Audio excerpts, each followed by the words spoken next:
Rossiya ko'chalarida mazza qilib onamlar bilan aylanishda davom etyapmiz. Bugun biz VDNX parkka keldik. Moskvada ancha havo sovib qolgan. Bunga sabab Rossiyaning boshqa uzoqroq joylarida qor yog'ibdi deb eshitdik. Shuni havosi kelyapti shekilli Moskvaga ham. Shunaqa qilib yo'limizda davom etyapsak, gitarist aka tanib qolib, siz uchun maxsus qo'shiqchi Aydar kelin deb qolsalar bo'ladi. Men xijolat qilmaysam arziysiz deydilar. Metroning ichida manba akani qo'yinglar. Qo'ying aka, odam xijolatga qo'ymaysam.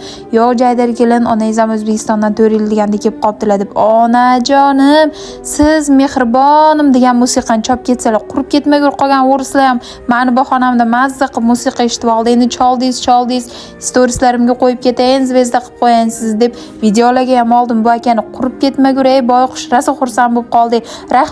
Rahmat degancha qoldi. Endi uyga ketamiz deb tursak, to'xtang qizim, onangiz kelib qolibdilar, eshitdik Instagramda deb gitarani olib endi kuylab ketsalar-da, mayli bularni ham nima deydi, sazalari o'lmasin, eshitib qo'ydik. Tog'a o'zbekchani ting'illatib mazaq musiqalarni aytib yotibdilar. Xullas, VDNX parkda bugun kunimizni mazza qilib o'tkazdik. Keyingi videoda ayni parkdan obzorlarni joylab boraman.